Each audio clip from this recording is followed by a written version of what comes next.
Hello and welcome to a new video. In today's video we're going to take a look at Bewear. But be aware, this Pokemon is honestly very strong. And while not all heroes wear capes, this one clearly does, as this Pokemon was absolutely fantastic. Like, this team was the best team so far in the Ultra League that I have played. And that is quite hilarious, because we were running a team around Bewear, a Pokemon that is not really known to be the strongest Pokemon ever, but it performed like crazy. Like, this thing, I don't know why the opponent, by the way, didn't shield there.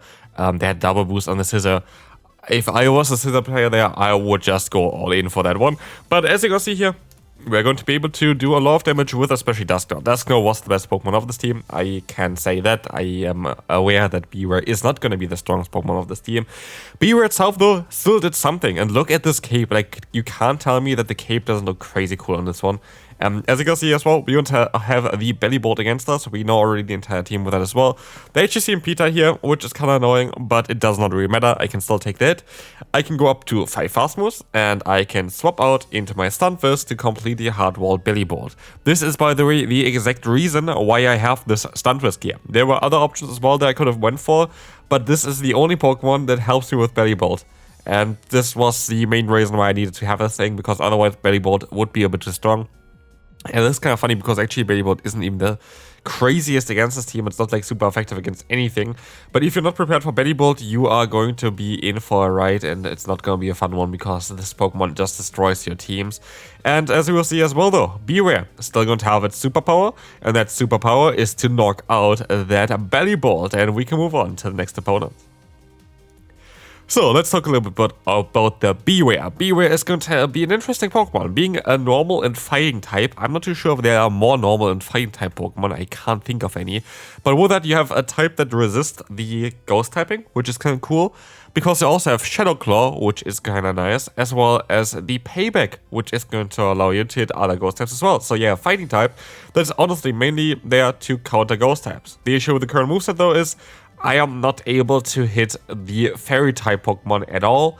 Payback is the strongest move we can go for against something like the Florges here, and that is just not going to be really ideal. They're even running Disarming Voice here, which is going to get us like down without really needing to go for like a Moonblast or anything like this. Disarming Voice is quite rare in especially the Ultra League.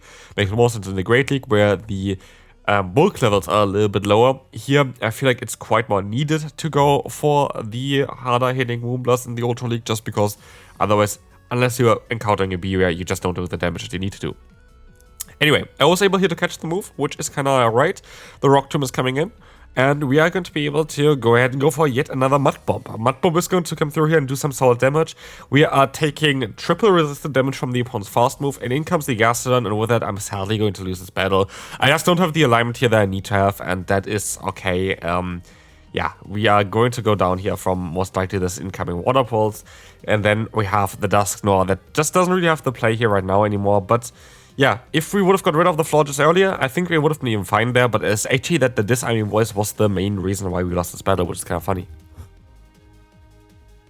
Next opponent, we have the Golurk, and honestly, at this point already I forgot what they had in the lead at the time I was battling, so that was great for me. Because if I knew what they had in the lead there basically, I would have most likely went into my Stunfisk here already. But I didn't, and so I decided to stay in here. I decided to go for the Shadow Punches, which is generally quite alright, but basically I have two great answers against the Golurk, and I should have played out that at least I can guarantee align myself against the Golurk like this, but here actually I was forced to use a shield against the Blastoise. I don't even get alignment, and I'm a shield disadvantage, but we gotta get out the Weezing, and honestly this is not a bad thing for us, because Weezing, we needed our Stunfisk for this Pokemon, otherwise we would have had way more problems against it, so having now the Stunfisk in the back is great. The issue is, they still have a shield, and the issue is that they're still going to have that Golurk in the back that I have to deal with our lead. And so, we are not in the best position. The Brutal Swing is coming through. I get a ton of extra energy here, and they swap out into the Golurk. It allows me to go basically straight for my Shadow Punch, but they already got 2 fast moves in, so 2 more fast moves on my side, and one more fast move on my side, and they're gonna get to their move. And I have to hope that I somehow get to 2 Mud Bombs with my Stunfisk. Hope it's going to be enough, and hope that I'm going to be able to knock them out before they can go for a charge move. And let's see here, I still get there before they get to another charge move. I get there even before they get to the next fast move damage in here, which is really important. And with that, we're only going to have a Weezing against us, which is going to have, of course, super effective damage against it, with the Stunfisk being able to go for those Mud Bombs. We saw the Blastoise coming in, which is an interesting play from the opponent. Allows me here now to go for another charge move. If the Blastoise has somehow another charge move stored, we're going to be screwed still. But like this, we are going to be able to win the battle. And we can move on to the next opponent, where we will face Florges. By the way, you see every single battle of this team in today's video. This team was honestly fantastic. Like, this team was the best team so far in the Ultra League that I've played. That is quite something, I would say. It's not something I really expected today with this team, but it's such a good team. Like, it was such a good team to run. I hope you enjoy this video today as well, because honestly, I had great fun playing this. It was a lot of fun. As you can see here, Chilling Waters coming in. That is going to be okay. We have the Corviknight coming in next as well, and we're going to be able to go for the discharge against the opponent. This is going to be fine. We're going to have here a charge move coming through. This is going to allow us to get some nice damage in. And as you see as well, we're going to be able to just let the move go. This is going to be the payback again. And we can try to go for more discharge damage. This is actually quite a solid matchup for us. Of course, we have a Electric type against the opponent's Flying type Pokemon. But while that being said, still payback plus the fast move that the opponent has as well, super effective in the sand attack, is actually chunking away quite a bit of our health. And I tried to go for the farm down here with the Astonish, but somehow the damage didn't even go through, I think, yet. And so they get the boost here, but they should be fully energy dry, which means it's time to Bewear. It's honestly Bewear's time here to now completely destroy the opponent. In comes the Golisopod. Golisopod is a Pokemon that very likely is going to want to shield up a payback here, I assume. They do not, and that is great, because now I am in a position where I have them even in the Mud Bomb range. Awkward is coming through. I'm going to be able to shield this move up. I have the superpower coming in against them. They are going to be forced to shield this move up now, guaranteed, of course. And I can go for yet another superpower, while they didn't even go for their own charge move yet, which now allows me to swap out into my Stunfisk, where I still have 2 moves stored. I can go for even a Mud Bomb, which is not the right move to go for here for, but at the end of the day, it is going to be alright. As you're going to see as well, there's going to be a Mud Bomb coming in. This is going to allow us to get the KO. And in comes the Florges, we can knock them out. So, Virizion. Virizion is going to be a Pokemon that is literally only really good for us in the lead. And they sub out into the Steelix. Great catch by them. I tried to, of course, go for the bait here. A lot of times, actually, which you're going to see in today's video as well, is that they stopped in a Ghost type after this. And I always were able to go for the correct move, luckily. Yeah, in this case, I didn't go for the correct move. Dynamic Punch would have done more damage. But at the end of the day, I would have rather went straight into my Stunfisk. But I was able to at least get my energy back on my lead, which is really important because, again, our lead is the only real way of dealing with a Virizion. Like, I can still go for at least neutral superpowers against Virizion as well, but they of course do super effective damage against us with both their fast moves as well as their charge moves. And so here, this is going to be okay for us. We are at minus defense, so we are very low with our Stunfisk, and that means that the opponent's Virizion shouldn't be able to get too much more damage into us, while we at least still get one more Mud Bomb off, while it barely does any damage. Any kind of damage helps here to put them into range for the Shadow Punch, but they stop out yet again. Into a Dusknoir, I go again for the Shadow Punch, and they shield up this move here again as well, as they can now go into our Bewear.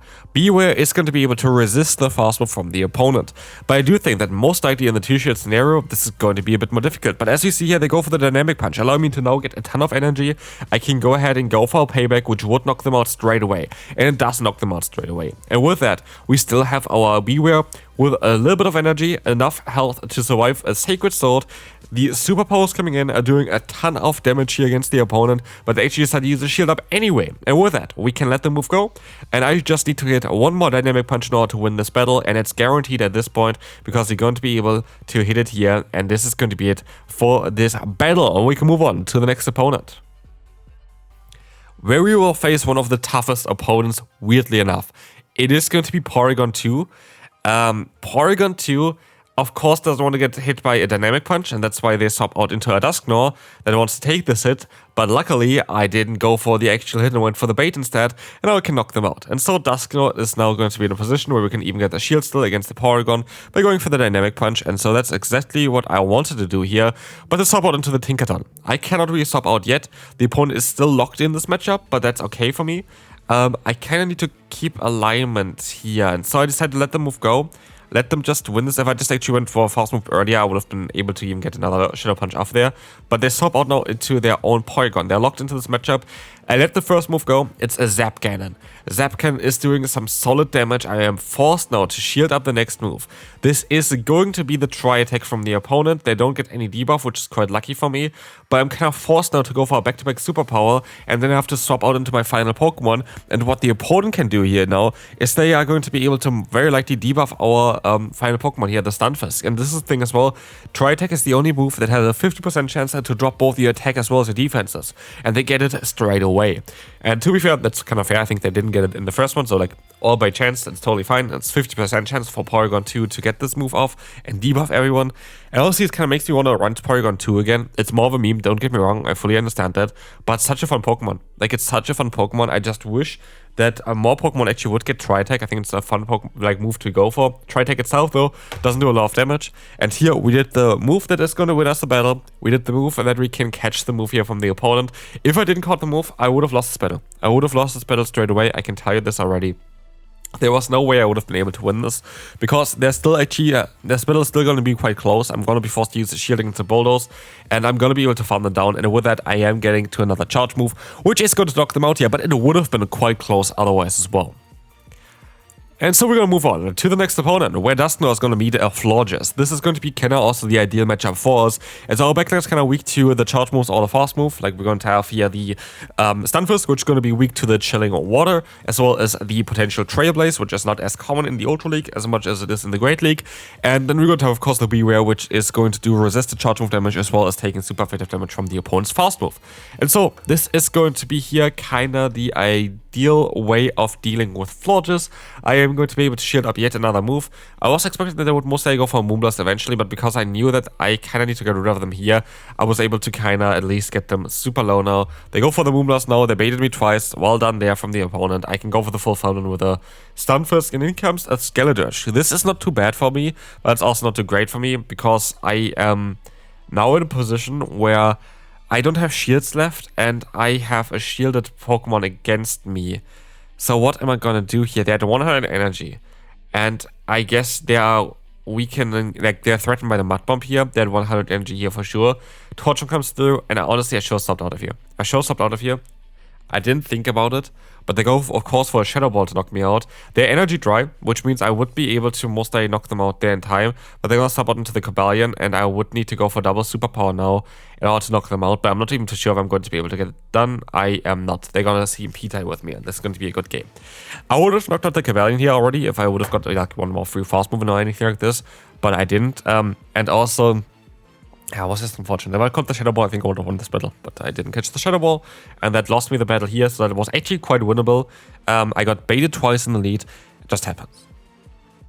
Anyway, against Corviknight, it's a bit more of a difficult one here, because Corviknight is going to have super effective charge move coverage against our lead as well as our Say-Swap, but they swap out into their own Dusknoir, which allows me now to bring in my Bewear and kind of threaten the opponent a little bit there. I am going to be able to shield up a Dynamic Punch here. We are shieldless at this point, but from the Pokemon that I've seen so far, I'm quite alright with going 2 shields down, because I should be able to get a shield back here from the opponent anyway, or the KO, and that is also totally fine, because otherwise they would have knocked me out here with this one. They go back into the Corviknight, which allows me now to go for the Superpower to threaten the damage immediately here as well. They let the move go again, allowing me now to go into my Dusknoir. This should be just, I think, the Air Cutter. It doesn't knock us out here at all. And we have a ton of energy in our Dusknoir, and we have the final Pokemon from the opponent, which is going to be a Stunfisk. And that is going to be okay for us here, as we can definitely still reach yet another move here. I do think I'm not even in charge move range yet. Maybe, hopefully, I'm not sure. But I also know that Bewear isn't yet in the range where they can knock us out yet. This is definitely not in range where I'm going to get knocked out by a charge move, definitely now at this point. But the Bewear isn't yet. Bewear is going to be able to still go for a superpower against them, and that is going to be alright. Or I can now swap out into my Stunfisk, keep my energy, and now I just need to go for 2 Mud Bombs. And I should be alright, because I need to go for at least 3 to knock me out. They still have their Corviknight with 1 HP in the back. That is going to be something that we have to be a bit mindful of. But it's looking really good for us. As you guys see here, Mud Bomb is coming through, gonna get shielded. And I think 1 more Mud Bomb from me should be enough to knock them out. And as we will see here as well, Mud Bomb is going to nearly knock us out. We're going to be able to go for another charge move here against the opponent. And this is going to allow us to knock out a Corviknight. This is not what I wanted to do, but it doesn't really matter, because I don't think we're even yet in range for a knockout. Let's see, is it enough? it is not enough, and with that we're going to be able to do a lot of damage against them, and we still have our Bewear, and I think that's going to be enough here. Yeah, we survived with 4 HP and they didn't, and that's great. Alright, Virizion. That's going to be a great one for us, but apparently Virizion Blastoise core seems to be quite popular currently. This is going to be a Shadow Punch coming in now against the opponent. In comes our Bewear, and Bewear is going to be allowing us to pressure them still with some charge moves. We are going to be able to resist the fast moves, and seeing that we can still take yet another Hydro Cannon, I will take that opportunity to get my Bewear not only super low, but also get 2 shields on the opponent very likely here, which would be very cool. Or of course the KO here straight away. Let's see, they're swapping out into the Virizion, and this is actually perfect because, well, yeah, Blastoise is going to leave here with a bit of energy. We have now a shield advantage, and the Blastoise is going to be in a range where we can knock them out with any charge move from either of our Pokemon, which is going to be alright. And Bewear honestly did its job here. I am going to be forced to go for Dynamic Punch in order to knock out the Virizion here, so that's why I decided to go for the more energy move. It does a little bit more damage, it does enough damage to knock them out here straight away, which is great. And they're going to go back into the Blastoise. They just got to the move here. I don't think I can farm them down here all the way. We are gonna not even risk it, and yes, that would have not worked out for me at all. This is going to be a CMP tie, which we are going to be able to win. We're going to be able to knock them out. And in the back is going to be Empoleon. I can go for a charge move, and this was actually a mistake. I should have went ahead and should have went for my Dynamic Punch still. But as you have the Stunfisk here, we're going to win anyway, because yeah, we can survive a hit from the opponent, and they cannot survive a hit from us. And so we're going to move on to the final battle of today's video. We're going to have a Regidrago against us, a Pokemon that definitely does want to, yeah, must I use some shields there as well. Shadow Punch is coming in. This is going to do some solid damage. Let's see what we can do next. We are going to be forcing to use a shield here. This is going to be a Dragon Energy coming in, and we're going to try our best to go for yet another Shadow Punch. This is going to be okay. This is going to be allowing us to get the shield from them, and we can try our best here to use yet another shield. There's going to be another Dragon Energy coming through, and they're going to swap out here into the Scissor. I don't have the best answer to Scissor, right? Actually do. I have Bewear. Bewear is not bad, because we have no shields down, and with shields down, Bewear goes to town. Bewear can go for the superpower in order to pressure the opponent. What you see in today's video, unlike, for example, especially the last one with Darkrai, of course, here the meme Pokemon actually is really carrying the team with it as well. Like, it is not that, like, the team is getting fully carried by the rest of the Pokemon. Like, Bewear is doing its job. Like, Bewear is really doing its job, as you're gonna see here right now as well.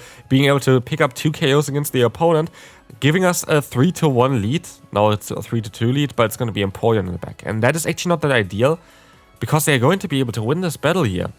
They had a 1 or 2 turn fast move advantage, and I'm like, I kinda need to catch a move now. This is a CMP tie, but I know it wasn't. Like, they had a bit more extra energy.